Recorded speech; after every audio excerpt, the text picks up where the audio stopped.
الصلاة والسلام عليك يا رسول الله الصلاة والسلام عليك يا حبيب الله الصلاة والسلام عليك يا شفيع المذنبين الصلاة والسلام عليك يا رحمة للعالمين الحمد لله الحمد لله رب العالمين والعاقبة للمتقين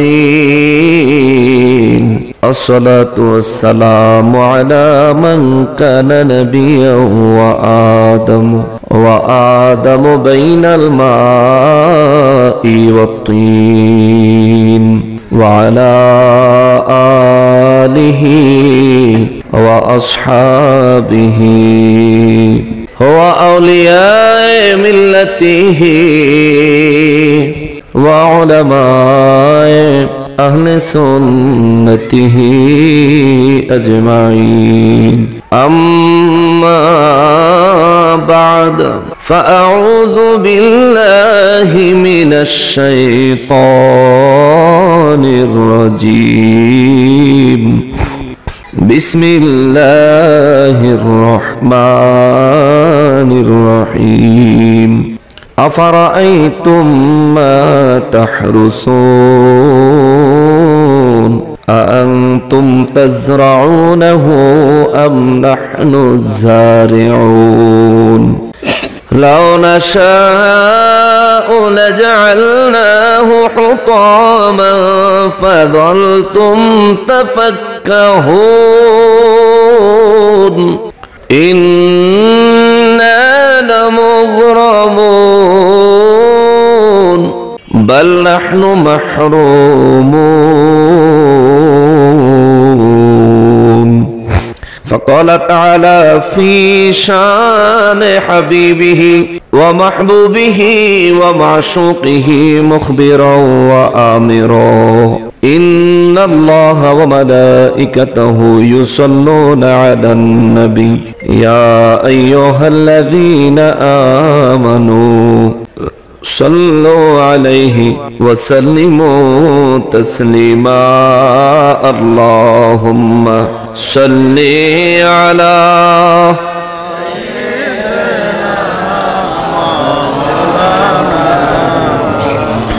وعلى آل سيدنا জোরে জোরে আল্লাহুম্মা সাল্লি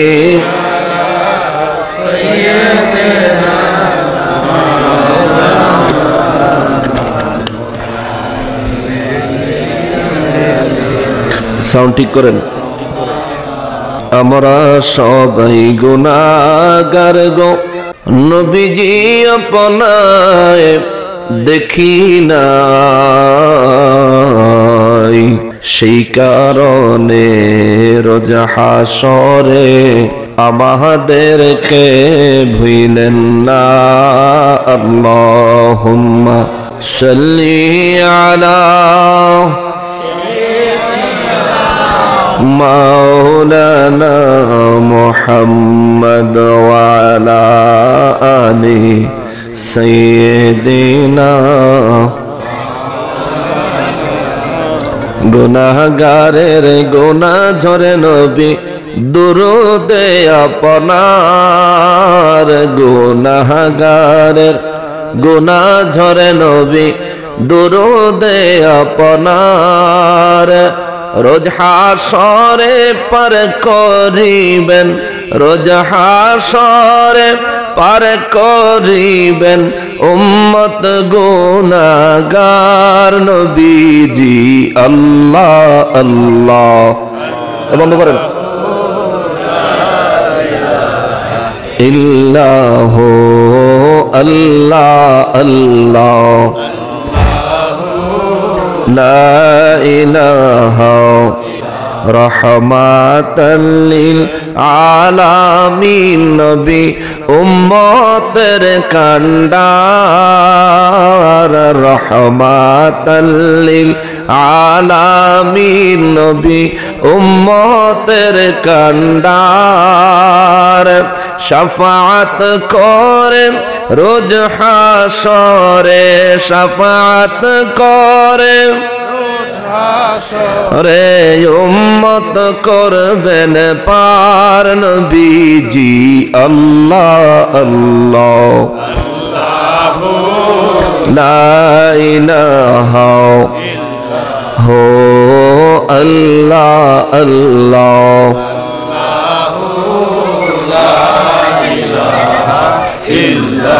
লা ইলাহা ইল্লাল্লাহু মুহাম্মাদুর রাসূলুল্লাহ সাল্লাল্লাহু আলাইহি ওয়াসাল্লাম। সকলে মহান রব্বুল আলামিনের দরবারে শুকরিয়া আদায় করি, আলহামদুলিল্লাহ। আর একবার শুকরিয়া আদায় করবো এই জন্যে যে পরওয়ারদিগারে আলম মেহেরবানি করে আজ 26শে জানুয়ারি রোজ রবিবার 2025 সালে মধুখালী আল মদিনা কেন্দ্রীয় জামে মসজিদ রূপগঞ্জ নারায়ণগঞ্জে আয়োজিত 21তম বার্ষিক ওয়াজ এবং দোয়া মাহফিলে আমাদেরকে উপস্থিত হওয়ার এবং বসার যে সুযোগ, যে তৌফিক মহান রব্বুল আলামিন এনায়েত করেছেন, তার জন্য জবান খুলে উচ্চ আওয়াজে আরো একবার পড়ি আলহামদুলিল্লাহ। লক্ষ কোটি দুরুদ ও সালাম সরকারে কায়নাত সৈয়দুল মুরসালিন খাতিমুন নবীন রহমাতুল লিল আলামিন নূরে মুজাসসাম নূরুন আলা নূর হায়াতুন নবী জিন্দা নবী নবীদের নবী উম্মতের কান্ডারি নবী শাফাআতের কান্ডারি নবী হাউজে কাউসারের মালিক নবী আমার নূর নবীজির নূরানি কদম মোবারকে মহান রব্বুল আলামিন যেন মেহেরবানি করে কবুল করেন। জবান খুলে পড়ি আমিন। অধ্যক্ষের আয়োজিত 21তম বার্ষিক ওয়াজ মাহফিলের সম্মানিত সভাপতি সাহেব, প্রধান অতিথি, উদ্বোধক মহোদয়, উপদেষ্টা মহোদয়, প্রধান উপদেষ্টা মহোদয় সহকারে আমন্ত্রিত বিশেষ অতিথিবৃন্দ, ওলামায়ে আহলে সুন্নাত ওয়াল জামাত, আমার সম্মুখে উপস্থিত দিনদার ইমানদার মুসলমান মুত্তাকি ভাইরা, পর্দার আড়ালের মা ও বোনেরা, রাস্তাঘাট দোকানপাট থেকে দূর দূরান্ত থেকে পৃথিবীর বিভিন্ন প্রান্ত থেকে বিভিন্ন সোশ্যাল মিডিয়ার মাধ্যমে আমাদেরকে এই মুহূর্তে যারা দেখছেন, সকলকে উদ্দেশ্য করে সালাম আরজ করে আলোচনায় প্রবেশ করছি। আসসালামু আলাইকুম ওয়া রাহমাতুল্লাহি ওয়া বারাকাতুহু। আমি বয়ান করার নিয়তে কালামে হাকিম থেকে সূরা ওয়াকিয়ার 63 নম্বর আয়াতে কারিমা থেকে 67 নম্বর আয়াতে কারিমা পর্যন্ত তেলাওয়াত করেছি। অল্প কিছুক্ষণ সময় আপনাদেরকে তাফসীর শোনাবো, বেশি সময় দিতে পারবো না, কারণ হলো আমার টাইম ছিল 10:48 মিনিট আইনা দিছে আমাকে। নিয়ত থাকলেও অনেক বেশি সময় দিব, কিন্তু এখন আর পারবো না। যেটুকু দিতে পারি এটুকু সময় আল্লাহ তাআলা আমাদের জন্য দুনিয়া এবং আখিরাতে কামিয়াবি হাসিল করার ওসিলা হিসেবে কবুল করেন। সবাই পড়ি আমিন। সূরা ওয়াকিয়া, যার অর্থ হচ্ছে এমন একটা ঘটনা যে ঘটনাটা ঘটবেই। এই সূরাটা কোরআনুল কারীমে সিরিয়ালে 56 নম্বর সূরা। এই সূরা নাজিল হয়েছে মক্কা মুআজ্জামায়। সম্পূর্ণ সূরার মূল বিষয়বস্তু হচ্ছে কিয়ামত এবং হাসর।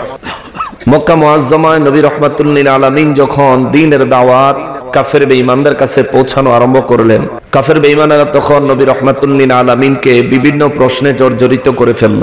নবীজি রাহমাতুল লিল আলামিনকে প্রশ্ন করা হলো, তোমার আনিত ইসলাম ধর্ম আমরা মানব কেন? নবীজি জবাব দিলেন, মানতে হবে, কারণ নইলে তোমার কবরে বিপদ, হাসরে বিপদ, মিজানে বিপদ, পুলসেরাতের বিপদ, জান্নাতে যাওয়ার মতো পথ অবরুদ্ধ হয়ে যাবে, জাহান্নামে যাওয়ার পথ প্রশস্ত হয়ে যাবে। কাফেররা বলল, কবরের জীবন ঠিক বুঝলাম না। নবী রাহমাতুল লিল আলামিন বললেন, কবরের জীবন, মৃত্যুর পরে মানুষের কবরের জীবন আরম্ভ হয়। কাফের বেঈমানরা জিজ্ঞেস করলো, এটা কতদিন চলবে? বলল যে কিয়ামত পর্যন্ত। আমার নবী রাহমাতুল লিল আলামিন জবাব দিলেন, কিয়ামত পর্যন্ত চলবে। তো কাফের বেঈমানেরা বলল যে আমরা মারা যাওয়ার পরে মাটির সাথে আমাদের দেহের গোশত, হাড্ডি সব মিশে যাবে, তারপরে কিয়ামত পর্যন্ত আমরা কবরে থাকবো। কবরের থেকে পরে নবী বললেন, কবর থেকে তারপর তোমাদেরকে তোলা হবে হাসরের ময়দানে। কাফেররা বলল যে আমরা দেহ, শরীর, অঙ্গ প্রত্যঙ্গ, হাড্ডি সহকারে জমিনের সাথে মিশে যাবে, তাইলে তোমার রব আমাদেরকে হাসরের ময়দানে হাজির করবেন কিভাবে? নবীজি রাহমাতুল লিল আলামিন জবাব দিলেন, মানুষের দেহের মধ্যে যে হাড্ডি আছে, এই হাড্ডিগুলো আল্লাহ তাআলা সর্বপ্রথম সৃষ্টি করেছেন একটা বিন্দু হাড্ডি থেকে, অর্থাৎ বিন্দুর ন্যায়, সরিষার দানার ন্যায় একটা হাড় থেকে, পরে বাকি হাড়গুলো আল্লাহ তাআলা বানিয়েছেন। নবীজি বললেন, ওই যে বিন্দু সরিষার দানার ন্যায় হাড়, ওই হাড়টুকু জমিনের জন্য খাওয়া, জাহান্নামের জন্য জ্বালিয়ে দেওয়া আমার আল্লাহ হারাম করেছেন।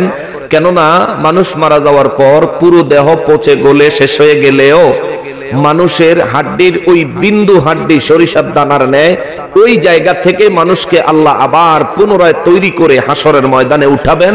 জোরে বলেন আল্লাহু আকবার। কাফের বেঈমানেরা বলে আমাদেরকে নাইলে উঠাইলো মুহাম্মদ, আমাদের বাপ দাদারেও কি উঠাবে? আওয়া আবা উনাল আউয়ালুন। নবীজি রাহমাতুল লিল আলামিন জবাব দিলেন, হ্যাঁ তাদেরকেও উঠানো হবে। এই কথা শুধু আমার নয়, খোদ আমার রব্বুল আলামিন নিজে বলেছেন। জোরে কন্না সুবহানাল্লাহ। আল্লাহ বলেছেন, কুল, হুজুর আপনি বলে দেন, ইন্নাল আউয়ালিন ওয়াল আখিরিন, আগের এবং শেষের, সৃষ্টির শুরু থেকে কিয়ামত পর্যন্ত যত সৃষ্টি জমিনে এসেছিল, আমার সৃষ্টি জগতে বিচরণ করেছিল, সমস্ত সৃষ্টি লামাজমুন, আমি আল্লাহ হাসরের ময়দানে জমায়েত করব। জোরে কন্না আল্লাহু আকবার। সমস্ত সৃষ্টিদেরকে হাসরের ময়দানে জমায়েত করবেন কে? আপনাদের কোনো চিন্তা নাই। রূপগঞ্জের মানুষ হাসরের ময়দানে দাঁড়ান লাগতো না। যারা দাঁড়াইবো হেরা জোরে কইব, আপনারা তো দাঁড়ান লাগতো না। সব মানুষদেরকে, সমস্ত সৃষ্টিদেরকে হাসরের ময়দানে দাঁড় করাবেন কে? আপনারাও খারাপ লাগবো? এত মানুষ খাড়ায় কিরবেন, দুই একজন না খারাইলে হইতো না? গুসমুস দিলে কোন সিফা সাফা রাস্তা দিয়ে জান্নাতে পাঠায় দেয় না? কেউ নাই হেন? মেম্বার সাহেব, চেয়ারম্যান আছে কিন্তু চেয়ারম্যানই নাই, মেম্বার আছে মেম্বারই নাই। মুসলমানেরা রে, আমার পেয়ারা নবীর উম্মতেরা রে, এই রূপগঞ্জের জমিনে মধুখালী এলাকায় আশেপাশে যতগুলো বাড়ি ঘর আছে, এই বাড়ি ঘরের মধ্যে ম্যাক্সিমাম মানুষ আমার ধারণা মতে মুসলমান, ঠিক কিনা? এই মধুখালী এলাকায় মুসলমান বেশি না বিধর্মী বেশি? মাশাআল্লাহ, আলহামদুলিল্লাহ, বড় সৌভাগ্যের বিষয়। গ্রামের নেতৃবৃন্দ, মুরব্বিয়ানে কেরামের কাছে খবর নিলে জানা যায় এই মধুখালী এলাকায় কোনো বিধর্মী নাই, কিন্তু মাহফিলের দিকে তাকাইলে মনে হয় মধুখালী এলাকায় মুসলমানই নাই। মনে হয় যেন আপনারা দূর দূরান্ত থেকে এসেছেন মাহফিল শোনার জন্য। এই এলাকার মানুষের মাহফিল শোনার কোনো দরকার নাই। আহারে মানুষ, রূপগঞ্জের মানুষ, আশেপাশে বড় বড় প্রজেক্ট হচ্ছে, দুনিয়ার শান্তির ব্যবস্থা হচ্ছে, আশেপাশে অনেক ধনী এলাকা হয়ে গেছে, তাদের ওসিলায় আল্লাহ আপনাদেরকে ধনী বানায়া দিবেন। যে রব্বুল আলামিন ধনী বানাইয়া দিলেন, ওই রবের কুদরতের কদমে সেজদা দেওয়ার সময় মসজিদে মুসল্লি নাই, ঠিক কিনা? যে রব্বুল আলামিন আপনাদেরকে একেবারে অস্তিত্বহীন থেকে অস্তিত্ব দান করলেন, দুনিয়ায় আসার সুযোগ করে দিলেন, সম্ভ্রান্ত পরিবারে পাঠালেন, অন্য বিধর্মী না বানাইয়া মুসলমান বানালেন, অন্য কোন নবীর উম্মত না বানাইয়া রাহমাতুল লিল আলামিনের উম্মত বানালেন, অন্য কোন মত পথের মানুষ না বানাইয়া আহলে সুন্নাত ওয়াল জামাতের পথ এবং মতের মানুষ বানালেন। অথচ আপনারা মাহফিলে না এসে বাড়িতে আরাম করতেছেন। মনে রাখবেন, কিছুক্ষণ আগেও খবর পাইলাম একজন মারা গেছে। শীত কিন্তু আজরাইলের ঠেকাইতে পারে না, ঠিক কিনা? শীত হইলে আজরাইল কারো মৃত্যু ঘটাইতে আসে না। এমন ঘটনা আল্লাহর জমিনে আজও নাই, ভবিষ্যতে হবে না নিশ্চিত, ঠিক কিনা? মুসলমানেরা রে, আমার পেয়ারা নবীর উম্মতেরা রে, যতদিন পর্যন্ত আপনি দ্বীনের যে কোনো কাজের সঙ্গে নিজেকে সম্পৃক্ত রাখবেন, মনে রাখবেন ততদিন পর্যন্ত আপনি হেদায়েতের উপরেই প্রতিষ্ঠিত থাকবেন। আর যদি দ্বীনের সাথে নিজের কোনো সম্পর্ক নাই, ইসলামের সাথে নিজের কোনো সম্পর্ক নাই, মসজিদ আল্লাহর ঘরের সাথে কোনো সম্পর্ক নাই, আপনি অনেক ওয়েস্টার্ন ড্রেস পরে অনেক দামি দামি গাড়ি চড়েন, অনেক দামি দামি খাবার খান, দুনিয়ায় অনেক রং তামাশা করেন, আপনার দিলকে, আপনার বিবেককে সজাগ করার জন্য একটা কথা বলে যাই, শোনেন। আজ আপনি যদি 1000 কোটি টাকার মালিক হন, যেদিন মরে যাবেন, রাস্তার ফকিরের মৃত্যুর পরে যেই হাল, আপনারও মৃত্যুর পরে একই হাল, কোনো পার্থক্য আছে নাকি? রূপগঞ্জে বড় লোক মারা গেলে অন্যভাবে কবর দেয়, কবরে বিছানা লাগায়া দেয়, খেতা কম্বল দিয়া দেয়, একটা এসি তো ফিট করে দেয়, একটা হিটার দেয়, কিছু দেয়। আরে যেই কাপড় পরে মরবি, এ রূপগঞ্জের মধুখালীর মানুষেরা রে, যেই কাপড় গায়ে দিয়া মরবি, এই কাপড়টাও খুইল্লা রাখা দিব, ঠিক কিনা বলেন? দুনিয়া নিয়মত তো আছো তুমি, তোমার শীতে ধরছে, তুমি আইয়া না বেটা, এখন মরে দেখ তোর বউ তোরে ঘাড়েতে নামাই দিব, এখন মরে দেখ খাটের থেকে নামায় যাই ফ্লোরে রাখবে, শুধু বিছনা দিব, নিচে বিছনার একটা চাদরও দিত না, আর বিছনার চাদর দিলে বিছনাও দিত না। ঠিক কিনা বলে? তুমি অনেক বড় লোক বেটা, এই হাওয়া আছে যতক্ষণ ততক্ষণ, হাওয়া বাইরে গেলে একবার পাঞ্চার হয়ে গেলে আর গাড়ি চলতো। কেউ আর নিজের বলে দাবি করতো। বিবি বলতো না আমার স্বামী, সন্তান বলতো না আমার বাপ, বিবি বলতো না আমার স্বামীরে আমার বিছানায় রাখো, কবর দিতে নিও না। সন্তান বলতো না আমার বাবারে আমাদের ঘরেই রাখো, কবর দিতে নিও না। বরঞ্চ তারা বলবো তাড়াতাড়ি কাজ শেষ করেন, মরা মানুষের বেশিক্ষণ উপরে রাখলে কষ্ট হয়। ঠিক কিনা বলে? ওরে বিবি সন্তান বন্ধু বান্ধব আছে যাহারা, জনমের মতো বিদায় করে দিবে তাহারা। ঠিক কিনা? ওরে সেই দিনই বুঝবি নবী ছাড়া আপন কেহ নাই। ওরে সেই দিনই বুঝবি নবী ছাড়া আপন কেহ না। ডাইনে বামে মাটি আমার মাটির বিছানা, ডাইনে বামে মাটি আমার। আমার মরণ হলে আমায় তোমরা ভুইলা যায়ও না, আমার মরণ হলে আমায় তোমরা ভুইলা যায়ও। ডাইনে বামে মাটি আমার, না ডাইনে বামে মাটি আমার। ওরে টাকা পয়সা ধন সম্পত্তি যাহা করেছি, সব কিছু ফালাইয়া আজি একা যাইতেছি। ঠিক কিনা বলেন? একাই যাইবেন, সঙ্গে কিচ্ছু যাবে কেউ দিবেও না। ঘরে 50,000 টাকা থাকলে যে একটা বান্ডিল অন্তত দিয়ে দেই, দিত না। আপনারা আলাপ করেন না মুরব্বী, আমার সমস্যা আছে। বয়ানের সময় অমনোযোগী হবেন না, স্টেজে যারা আছেন অনুরোধ করি, কারণ আমাদের একটু মুভমেন্ট সবার মনোযোগ নষ্ট করে দিবে। এ মুসলমানেরা রে, আমার রূপগঞ্জের মধুখালীর মুসলমানেরা রে, হয়তো শুধুমাত্র মধুখালী না, আশেপাশে বহু এলাকার থেকে মানুষ এসেছেন। আমার বাবাজিরা রে, কাফের বেঈমানেরা আমার নূর নবী রাহমাতুল লিল আলামিনকে জিজ্ঞেস করলেন, নবী গো, ও নবী, আইযা মিতনা ওয়া কুননা তুরাবা ওয়া ইযামান আইন্না লামাবউসুন। আওয়াজ করে বলেন আল্লাহু আকবার। কাফের বেঈমানেরা বলল, নবী গো, আমরা মারা যাওয়ার পরে মাটির সাথে মিশে যাওয়ার পরেও কি আমাদেরকে জিন্দা করা হবে? আওয়া আবাউনাল আউয়ালুন, এমন কি আমরা মারা যাওয়ার পরে আমাদের এবং কি আমাদের পূর্বপুরুষরা যারা মারা গেছেন তাদেরকেও কি জিন্দা করা হবে? আল্লাহ বললেন, হুজুর বলে দেন, কুল ইন্নাল আউয়ালিনা ওয়াল আখিরিন, আপনি বলে দেন নিশ্চয়ই নিশ্চয়ই আগের এবং পরের, লামাজমুন, তাদেরকে আমি রব্বুল ইজ্জাত এক জায়গায় জমায়েত করব। কবে? ইলা মিকাতি ইয়াউমিন মা'লুম।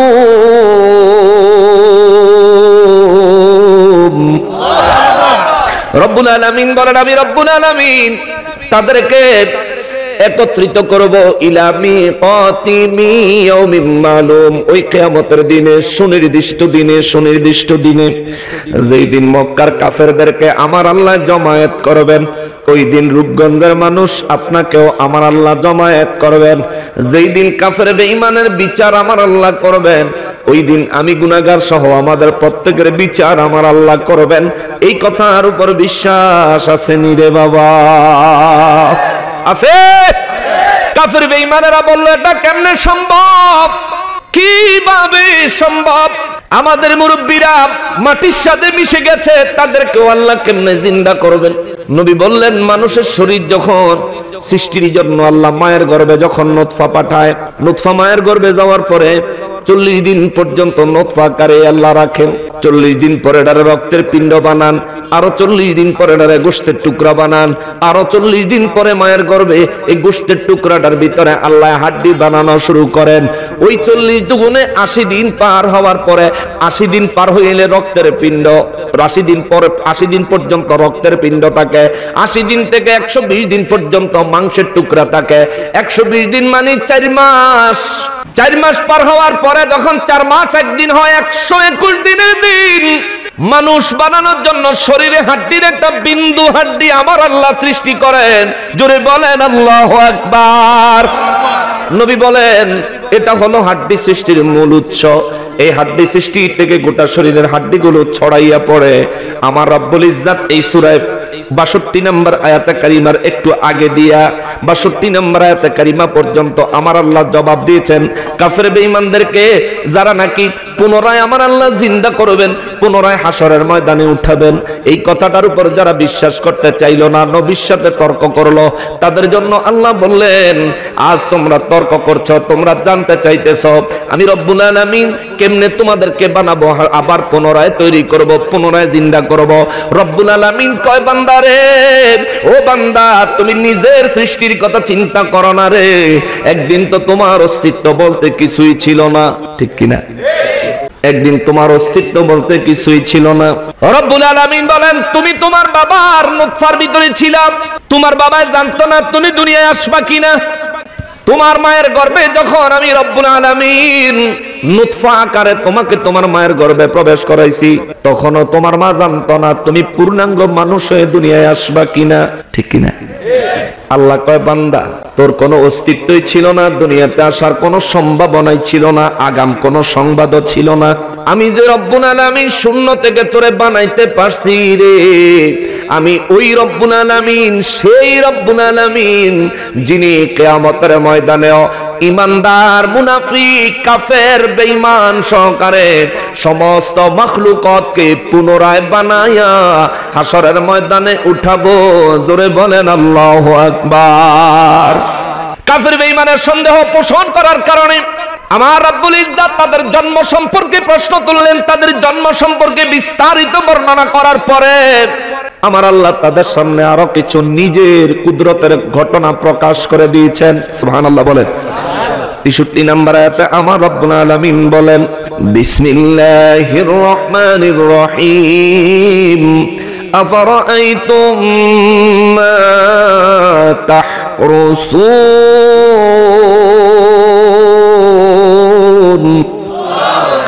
রব্বুল আলামিন বলেন আফারাআইতুম, এ বিশ্ববাসী তোমরা কি ভেবে দেখেছো? কে বলে? কে বলেন?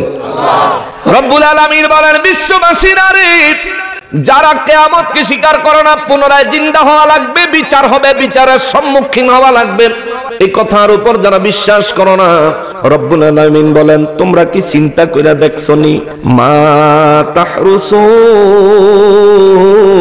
ফসল ফলানোর জন্য যখন তোমরা জমিনের নিচে বীজ রোপণ করো, জমিনের নিচে তোমরা যখন বীজ রোপণ করো, এই ব্যাপারে চিন্তা কইরা দেখছনি? কাফের বেঈমানেরা বলে এই ব্যাপারে আমরা কি চিন্তা করব? রব্বুল ইজ্জত বলেন হুজুর তাদেরকে জিজ্ঞেস করেন আনতুম তাজরাউন। আল্লাহু আকবার। রব্বুল আলামিন বলেন হুজুর তাদেরকে জিজ্ঞাসা করেন জমিনের নিচে তো মাত্র বীজ রাখলি, গাছ তো তুই বানাস নাই, ঠিক কিনা বলেন? বীজের থেকে গাছ অঙ্কুরিত করেছেন যিনি, তিনি কে? আরো জোরে বলেন কে? আর আওয়াজ করে বলেন কে? ওই রব্বুল ইজ্জত বলেন নবী গো বিশ্ববাসীরে বলে দেন আনতুম তাজরাউনাহু, জমিনের নিচে তোমরা যে বীজ রোপণ করলা, এ মুসলমান যদি চিন্তা করেন অনেক গভীর ব্যাপার, আর যদি না ভাবেন তাইলে কিছুই না। আপনি যদি দুনিয়াদার হয়ে থাকেন, দুনিয়াদার, দুনিয়ার মোহে, দুনিয়ার রং তামাশায় যদি মগ্ন হয়ে জীবন যাপন করেন, মনে রাখবেন এর কারণে আমার ক্ষতি হবে না, অন্য কারো ক্ষতি হবে না, এর কারণে আপনি নিজের ক্ষতি নিজে করলেন। এমন একটা ক্ষতি করতেছেন রে বাবা, এই ক্ষতির দ্বারা এমন এক জায়গায় যায় আসামি হবেন, যেই জায়গায় কোনো আসামি কোনো আসামির পক্ষ নিবে না, কোনো ব্যক্তি কোনো ব্যক্তির পক্ষ নিবে না, যেই জায়গায় কারো মা কোনো সন্তানের পক্ষে দাঁড়াবে না, সন্তান মুসিবতে পড়বে মা দাঁড়াইয়া তাকায়া থাকবে, যে জায়গায় কোনো বাবা কোনো সন্তানের বিপদে আগায় আসবে তো দূরের কথা, নবী বলেন বাবা সন্তানের পরিচয় দিত না ভয়ে, মা সন্তানের পরিচয় দিত না ভয়ে, ভয়ে ভয়ে ভয়ে। অতএব ওই জায়গায় যদি আসামি হইয়া যান, মা বাবা থাকবে, পরিচয় দিবে না, রক্ষা করার চেষ্টা করবে না রে বাবা। এই জন্য বলি এই দুনিয়ার হায়াতের জিন্দিগি বড় দামি জিন্দিগি রে বাবা। এই জীবন বড় দামি, বড় দামি, বড় দামি। এই জীবনের মূল্যবান সময়টারে দুনিয়ার মোহে শেষ করে দিও না, দুনিয়ার রং তামাশা ভোগ বিলাসে শেষ করে দিও না রে বাবা। দুইটা পায়ের কাছে হাত জোর কইরা বলি, আজকে যিনি মারা গেছেন আজরাইল তার কাছে এসে যখন হাজির হয়েছেন, তিনি যদি সময় চাইতেন, আজ আমি কিছুক্ষণ পরে মধুখালী মাহফিলে যাব, আজরাইল তুমি কাল আসো। আজরাইল কি আগামী কালকে আসার জন্য ফিরে যাইতো? জোরে বলেন যাইতো? যদি না মানতো, ওই ব্যক্তি যদি বলতেন আজরাইল অন্তত মাহফিলের আখিরি মুনাজাতের পরে আসো, আজরাইল কি মানতো? জোরে বলেন মানতো? যদি বলতো আজরাইল আখিরি মুনাজাতের পরে না হলেও অন্তত পক্ষে প্রধান বক্তার বয়ানটা শেষ হওয়ার পর্যন্ত আমার সময় দাও, বলেন লাভ হইতো নি? লাভ হইতো। আজ তিনি চলে গেছেন নির্দিষ্ট সময়ে, হায়াত শেষ হয়ে গেছে, তিনি চলে গেছেন। মোবাইলের টাকা শেষ হইয়া গেলে লাইন কেটে যায়, মোবাইলে পুনরায় লোন আনা যায়, পুনরায় রিচার্জ করা যায়, কিন্তু মানুষের জীবনের হায়াত শেষ হয়ে গেলে কোনো লোন হবে না, কোনো রিচার্জ হবে না, রিচার্জ হবে না, রিচার্জ কোনো রিচার্জ হবে না। যিনি মরে গেছেন বড় অসহায়। নবী বলেন দুনিয়ার এতিমের চাইতেও বড় অসহায় হলো কবরবাসীরা। আপনি যদি এই মুহূর্তে ইচ্ছা করেন তওবা করতে পারবেন, মালিকের দরবারে জীবনের গুনাহগুলি মাফ চাইতে পারবেন, চাইলে সারা রাত রব্বুল আলামিনের কুদরতের কদমে সিজদা লাগাইয়া কাটাইতে পারবেন। চাইলে আজকে থেকে ওয়াদা করে আগামীকাল ফজর থেকে ধরে মরণ পর্যন্ত 5 ওয়াক্ত নামাজের পাবন্দ হয়ে যাইতে পারবেন। চাইলে জীবনের গুনাহগুলি এই মুহূর্তে রবের কাছে প্রাণ ভরে ক্ষমা চাইতে পারবেন। আপনিও দুনিয়ায়, যিনি মারা গেছেন তিনিও দুনিয়ায়, আপনি এখনো দুনিয়ায় হায়াতে, যিনি মারা গেছে তিনি এখনো দুনিয়ায় কিন্তু হায়াতে নাই। দেখেন আপনি তওবা করলে নবী বলেন উম্মত তোমার তওবার দরজা খোলা। ওই বেচারা যদি আজ সারা রাত আগামীকাল কবরে যাওয়ার আগ পর্যন্ত রবের দরবারে ক্ষমা চায়, লাভ হবে না। আপনি যদি চান আগামী ফজরের নামাজে আপনি গিয়া মসজিদে হাজির হতে পারবেন, কিন্তু যে মানুষটা মরে গেলেন ওই মানুষটা চাইলেও আর ফজরের নামাজে হাজির হতে পারবে না। মসজিদ তো দূরে থাক, ওই মানুষটা যদি ইচ্ছা করে আমি মৃত হয়ে পড়ে আছি, ফজরের ওয়াক্ত যায়, আমি উঠে একটু নামাজে দাঁড়াই, তাও তিনি পারবেন না, পারবেন না, পারবেন না। এর মুসলমান এখান থেকে বুঝে নাও, এখান থেকে নিজের বিবেককে সজাগ করে নাও, এখান থেকে নিজের আকলকে সজাগ করে নাও। এই দুনিয়াতে আমাদের হায়াতের সময় বড় মূল্যবান, বড় মূল্যবান, বড় মূল্যবান, বড় মূল্যবান। এই সময় যদি কাজে লাগাও তোমার জন্য যেই জীবনের কোনো শেষ নাই, ওই জীবনে আরামের ব্যবস্থা হবে। আর এই জীবন যদি রং তামাশা ভোগ বিলাসে দুনিয়াদারিতে মত্ত হইয়া এই জিন্দেগি যদি বরবাদ করে দাও, মনে রাখিও মৃত্যুর আগে দুনিয়ায় থাকতেই তোমার উপর আযাব শুরু হয়ে যাবে। নবী রাহমাতুল লিল আলামিন বলেন দুনিয়ার ভোগ বিলাস রং তামাশায় মত্ত হয়ে যারা জীবন পার করে, মৌতের সময় তাদের মৃত্যুর আগে তাদের উপর আযাব আরম্ভ হয়। মৃত্যু একটা অনিবার্য সত্য, মৃত্যু একটা অনিবার্য সত্য। আজকের মাহফিলের প্রধান অতিথি মহোদয় মৃত্যুবরণ করবে, আজকের মাহফিলের আমি প্রধান বক্তায় মৃত্যুবরণ করব, আজকের মাহফিলের প্রতিটা আয়োজক মৃত্যুবরণ করবে, আজকের মাহফিলের প্রতিটা শ্রোতা আপনারা যারা এখানে এসেছেন আপনারাও মৃত্যুবরণ করবেনই করবেন। যারা আজকের মাহফিলে আসে না, বাড়ি ঘরে বসে আছে কিংবা রাস্তাঘাটে আড্ডা দিয়া সময় কাটাইতেছে, ওরাও কিন্তু মৃত্যুবরণ করবেই করবে, করবেই করবে, করবেই করবে। মরাই লাগবে, মরাই লাগবে, মরাই লাগবে। ঢাকার মানুষ মারা গেলে তার কবরে সওয়াল হবে, তার কবরে প্রশ্নের জবাব দিতে হবে। এই রূপগঞ্জের মাটিতে আপনি মারা গেলেও আপনার কবর হবে, সওয়াল হবে, সওয়ালের জবাব দিতে হবে। যদি আপনি নিজের জীবন ওইভাবে তৈরি করে না যান রে বাবা, তাইলে বড় বিপদে পড়বেন, মুসিবতে পড়বেন, মুসিবতে পড়বেন। দেখেন আমার আল্লাহ কত বিস্তারিত ভাবে, কত সহজ ভাবে, কত সুন্দর ভাবে আমার রব্বুল ইজ্জত বুঝাইয়া আল্লাহ ডাক দিয়া কয় নবী গো তাদেরকে বলে দেন, তাদেরকে বলেন একটু চিন্তা করতে। আফারা আইতুম, তারা যেন চিন্তা করে একটু দেখে। মা তাহরুসুন এই রূপগঞ্জের জমিনে আপনি ফসল করার জন্য জমিনের নিচে যেই বীজটা লাগালেন, যেই বীজ রোপণ করলেন, রব্বুল ইজ্জত কোন নবী গো তাদেরকে চিন্তা কইরা দেখতে বলেন, আনতুম তাজরাউনা, এই বীজ তো তারা রোপণ করলো, বীজ থেকে তারা গাছ বানানোর, গাছ অঙ্কুরিত করার, চারা অঙ্কুরিত করার কোন ক্ষমতা এই দুনিয়ার মানুষ রাখে না। কথা বলেন ঠিক কিনা? রব্বুল আলামিন বলেন, ও দয়াল নবীজি তাদেরকে আরো বলে দেন, আমনাহনু যারিউন। রব্বুল আলামিন বলেন, নবী গো নবী ওদেরকে জিজ্ঞাসা করেন, বীজ জমিনে মাটির নিচে রোপণ করার পরে ওই বীজ থেকে ফসল কি ওরা ফলায় না আমি আল্লাহ ফলাই? কে ফলায়? ধরে বলেন কে ফলায়? যদি কোন হিন্দু ভাই এই মাহফিল এই বয়ানটা শুনে থাকেন, আপনাকে বলছি, যদি ইসলাম ধর্মের বাইরের বহির্ভূত অন্য কোন ধর্মের কোন মানুষ এই বয়ানটা শুনে থাকেন, আপনাকে বলছি, জমিনের নিচে বীজ লাগালেন, এই বীজ থেকে ফসল তো আপনারা ফলান না, এই বীজ থেকে যিনি ফসল ফলাইয়া দেয় তিনি কে? জোরে বলেন কে? আর আওয়াজ করে বলেন কে? ওই রব্বুল আলামিন যিনি আমার মতো গুনাহগারেরও বানাইছে। কথা বলেন ঠিক কিনা? এরে মুসলমানেরা রে, আমার পেয়ারা নবীর উম্মতিরা রে, আমার রব্বুল ইজ্জত তারপরে বলেন, বান্দা তুমি মাস্তানি করো, বড় বাহাদুরি করো, তুমি আমি রবের সম্পর্কে প্রশ্ন তোলো, আমি আল্লাহ তোমারে আবার কেমনে বানামো? আল্লাহ কয়, জমিনের নিচে তুমি যে বীজ লাগাইলা, এই বীজ থেকে আমি আল্লাহ তোমার খেতে জমিনে ফসল ফলাইয়া দিলাম, ছোট্ট একটা বীজ থেকে মোটা মোটা গাছ আমি আল্লাহ বানাইয়া দিলাম। তুমি যে বীজটা লাগাইছো, লাউনাশা উলাজাআলনাহু হুতামা, আমি আল্লাহ যদি ইচ্ছা করতাম, তুমি জমিনে বীজ লাগাই আইছো, বীজের থেকে গাছ হইতো না, বরং বীজ পয়চা মাটিতে মিশা যাইতো।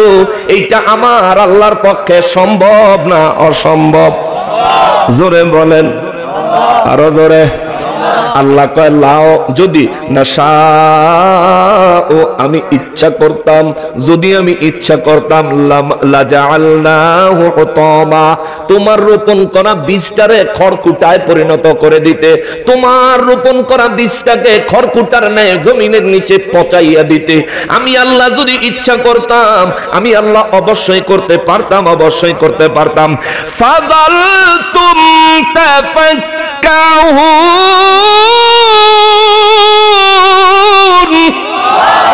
রব্বুল ইজ্জত বলেন, আমি রব্বুল আলামিন যদি তোমার রোপণ করা প্রত্যেকটা বীজকে খড়কুটায় রূপান্তর করে মাটিতে পচায়া মাটির সাথে যদি মিশাইয়া দিতাম রে বান্দা, তুই আফসোস করতি, ঠিক কিনা? জমিতে হাজার হাজার টাকা খরচ করে ফসল লাগাইলেন, ফসল হইল না, আমরা কি খুশি হব না আফসোস করব? বড় আফসোস করব। আল্লাহ কয়, ফাযালতুম, অতঃপর তখন তোমরা করতে থাকবি তাফাক্কাহুন, তোমরা অবাক হইতা, আফসোস করতা, হায় হায়, হাল চাষ করলাম ঠিক মতো, মই দিলাম ঠিক মতো, সার দিলাম ঠিক মতো, ফসল লাগাইলাম সঠিক সিজনে, পানি দিলাম ঠিক মতো, বীজ লাগাইলাম এক নাম্বার ভালো বীজ, আয় হায়, তাইলে ফসল হইল না কেন? রব্বুল ইজ্জত কয়, বান্দা তুই শুধু অবাক হইতি আর আফসোস করতি, এই ছাড়া কিছু করার থাকতো না। কথা বলেন ঠিক কিনা? এইটা হইল কৃষকদের মনের অবস্থা। এই রূপগঞ্জে কৃষি হয়নি, আপনাদের এখানে কৃষি হয়? যে ভাই কৃষক, যিনি কৃষি কাজ করেন, চাষাবাদ করেন, আপনার একটা কথা বলি, জমিনে চাষ করতে গিয়া কতদিন আপনি নামাজ কামাই করেছেন? হুজুর জমিনে কাজ করতে যায় সময় পাই নাই, কাজের জন্য সময় মিলাইতে পারি নাই। আছেন এমন মানুষ? আবার কৃষকদের মধ্যে এমনও মানুষ আছে, জমিনের লাইলে নামাজের সময় হলে কাঁধের থেকে গামছাটা ফালাইয়া, গামছাটা বিছাইয়া নামাজে দাঁড়ায়া যায়, ঠিক কিনা? আছেন এমন মানুষ? আগেরকার সময় প্রত্যেক জমির লাইলে, প্রত্যেক জমির আইলেই, যেই জমিতে কোন লোক মুসলমান কাজ করতে দেখা যাইতো, হোক মালিক হোক কাজের লোক, নামাজের সময় হইলে গামছা বিছাইয়া নামাজে দাঁড়ায় যাইতো। ওই জমিতে বরকত হইতো, ওই ফসলে বরকত হইতো, অল্প কিছু টাকায় ভালো ভালো ফসল পাওয়া যাইতো, ঠিক কিনা বলেন? আর এখন এই 5 টাকা কেজির আলু বেলে 120, ঠিক না? ফুরেন না নামাজ ফুরেন না।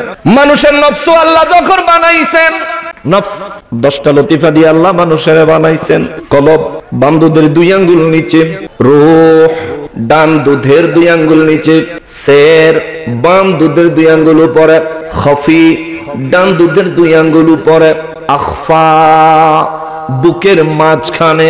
নফস 6 নম্বরের নফস আমার আল্লাহ রাখছেন মাথায়, কপালের এখানে নফস রাখছেন এই জায়গায়। আরো 4টা লতিফা আছে মানুষের, আব, খাক, আতশ, বাদ। এই টোটাল 10টা লতিফা দিয়া মানুষের বানাইছে কি? জোরে বলেন, আরো জোরে বলেন। হুজুর লতিফা বুঝি না। লতিফা হইলো, এগুলো হইলো এক একটা পাওয়ার, এক একটা পাওয়ার হাউস। একজন মানুষের শরীরে আল্লাহ 10টা পাওয়ার হাউস বসাইছে। আল্লাহু আকবার। বলবেন হুজুর বিদ্যুৎ কেন্দ্রে পাওয়ার হাউসের দরকার হয়, আমাদের দেহে পাওয়ার হাউসের কি দরকার? কি দরকার? দরকার আছে রে বাবা। আমার যুবক ভাই, তুমি বড় স্মার্ট, গুগলে সার্চ দিয়া দেখবা আমাদের প্রত্যেকের মাথা আসেনি, মাথায় ব্রেন আসেনি। এই ব্রেনটা প্রতি মুহূর্ত চালাইতে বর্তমান যুগের বিজ্ঞান বলে, চিকিৎসা বিজ্ঞান বলে, একজন মানুষের ব্রেনটা চলতে 2000 কোটি মেগাওয়াট বিদ্যুৎ লাগে। আল্লাহু আকবার। 2000 কোটি মেগাওয়াট বিদ্যুৎ লাগে। সারা বাংলাদেশের 14 বার বিদ্যুৎ দিয়ে ডাইকা লাগানো যাবে যদি এই পরিমাণে বিদ্যুৎ বাংলাদেশে থাকে। 2000 কোটি মেগাওয়াট। এই যে আপনার ব্রেনটা চলতেছে, আমি যে কথা বলতেছি বুঝতেছেন তাই না?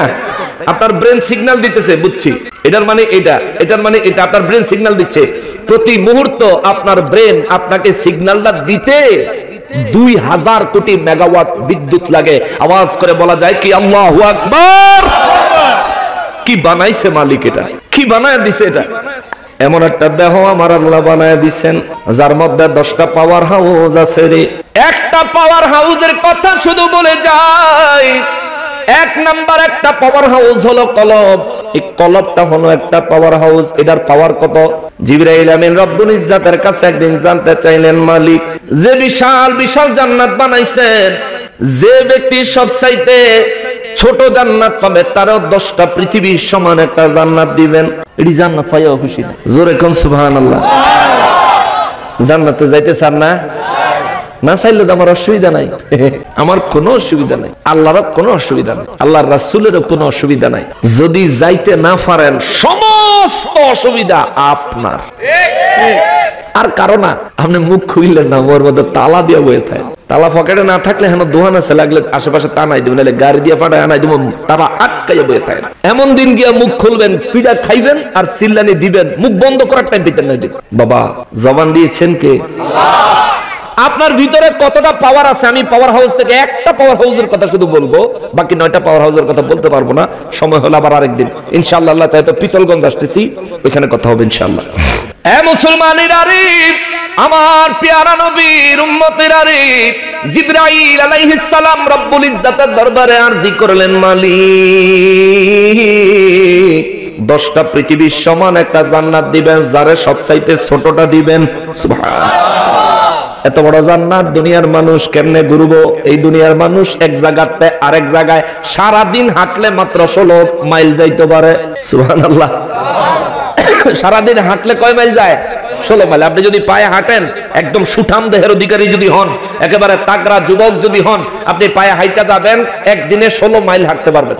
এই জন্য ইসলাম বলে 48 মাইল দূরত্বে কেউ যদি সফর করে, অথবা 3 দিনের বেশি কেউ যদি সফর করে, সে মুসাফির। সুবহানাল্লাহ। ওই 48 মাইল মানে 3 দিন। 3 দিয়ে 48 এর ভাগ দিলে 3 16 48। একদিন আপনি 16 মাইল হাঁটতে পারবেন। মাইল আর কিলোমিটার কিন্তু সমান না। মাইলের চাইতে কিলোমিটারের পরিমাণ বেশি, অর্থাৎ কিলোমিটারের চাইতে মাইল অনেক বড়, কিলোমিটার ছোট। মুসলমানের আরে জিবরাইল আলাইহিস সালাম বলেন, মালিক আপনার এই বান্দারা একদিনে মাত্র 16 মাইল হাঁটতে পারে। এগোরা 10টা পৃথিবীর সমান একটা জান্নাত দিবেন। এটা গুইরা শেষ করব কোন সময়? আমার রব্বুল ইজ্জাত কয়, জিবরাইল রে, তুই তো জানোস না আমি আমার বান্দারে 10টা পাওয়ার হাউস দিয়া বানাইছি।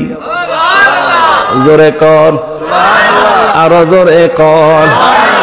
জিবরাইল আমিন মোটামুটি টেনশন ঢুকে গেছে মাথায়, মালিক 10টা পাওয়ার হাউস দিয়া মানুষ বানাইছেন, আল্লাহ আপনার কুদরতের কথাটা যদি বুঝাইয়া দিতেন। আল্লাহ কয়, আমি আমার বান্দারে 10টা পাওয়ার হাউস দিছি শরীরের মধ্যে। কলব, রূহ, সের, খাফি, আখফা, নফস, আব, খাক, আতশ, বাদ, 10টা লতিফা, 10টা উপাদান, 10টা পাওয়ার হাউস দিয়া আমি আমার বান্দারে বানাইছি। আমার বান্দার এক একটা পাওয়ার হাউসের পাওয়ার এক এক রকম, এক এক রকম, এক এক রকম। জিবরাইল আলাইহিস সালাম বলেন, ও রব্বুল আলামিন, ওইটা কেমন গো আমার আল্লাহ? রব্বুল ইজ্জত বলেন, ওইটা হইল এমন, আমার বান্দাদের এক একটা কলবের পাওয়ার তুমি জিবরাইলের চাইতেও লক্ষ কোটি গুণে বেশি। আল্লাহু আকবার।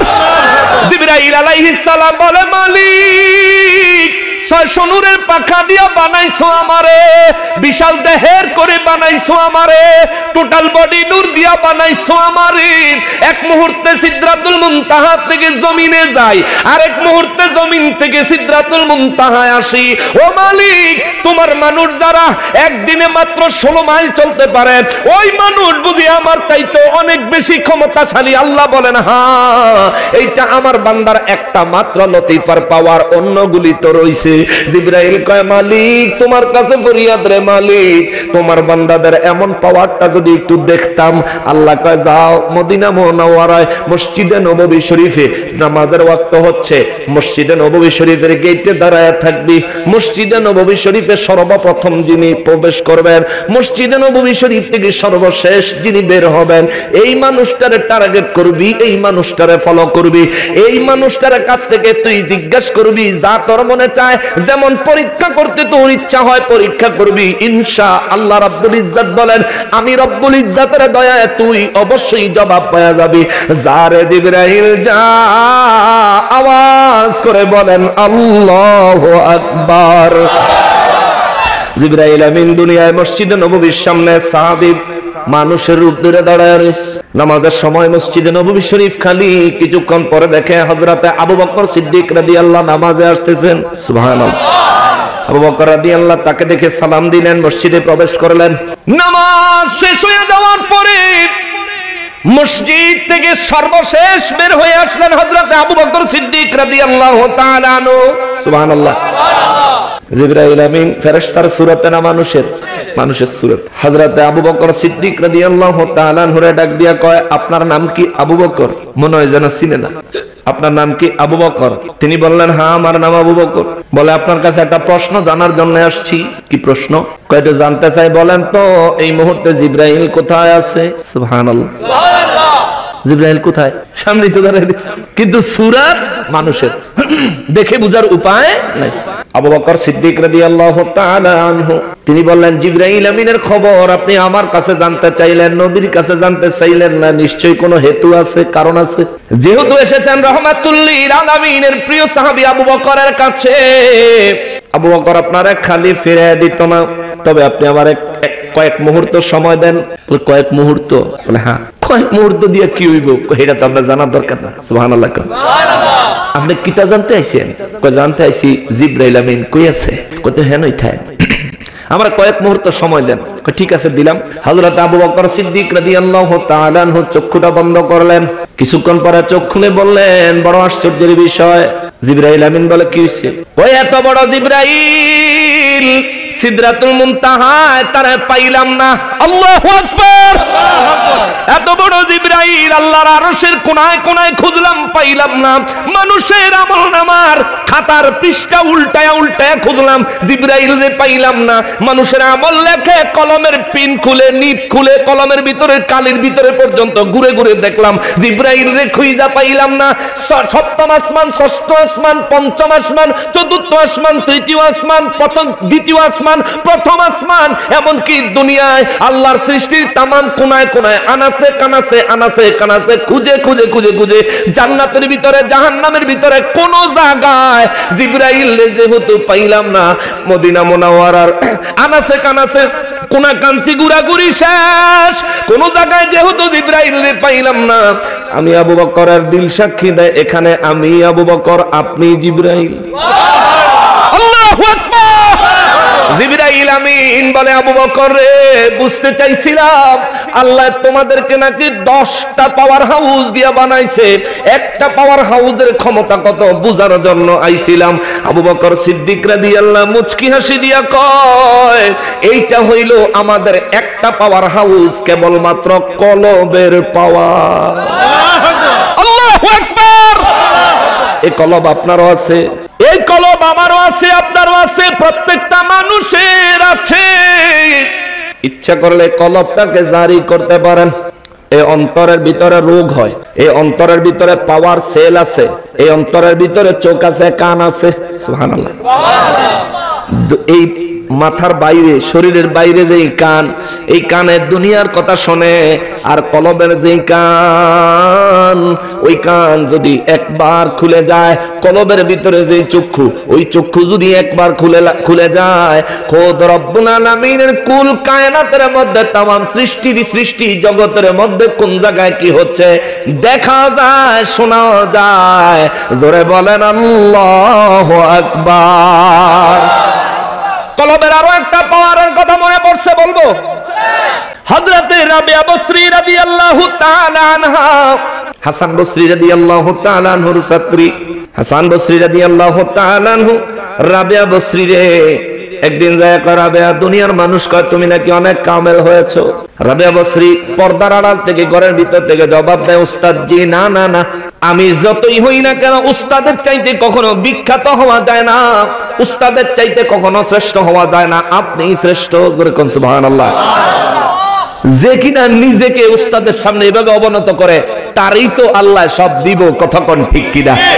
আর আমাদের দেশের ফলাফল দেয়, হুজুরে যদি একটা বাড়ি দেয়, ফিরে আপনার বাবা বাড়ি দিল করে ভাই যায়, হ্যাঁ করে গিয়ে হেতার বাপের হেতার বাপে তো আরেকজন মাশাআল্লাহ দৌড়ে যায়, হুজুরে কিলাই, ঠিক না?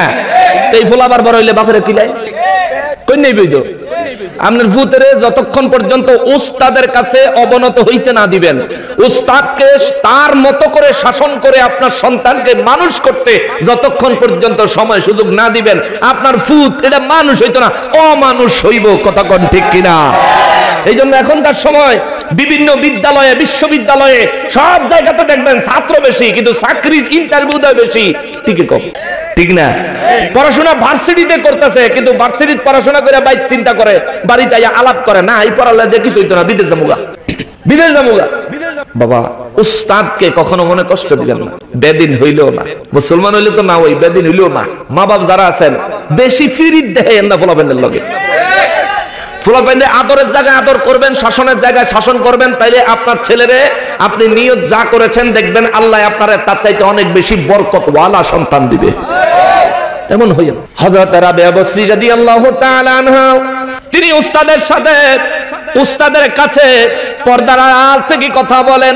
চিন্তা করেন, উস্তাদও ওলি আল্লাহ, ছাত্রীও ওলি আল্লাহ, একজন আরেকজনের সাথে কথা বলে পর্দার ভিতরে আর বাইরের থেকে। আর আমাদের দেশ ইংলিশ মিডিয়ামের ছাত্রীরারে, কলেজের ছাত্রীরারে ইংলিশ টিচারের কাছে, অঙ্কের টিচারের কাছে প্রাইভেট পড়তে দিলেন, আসেনি?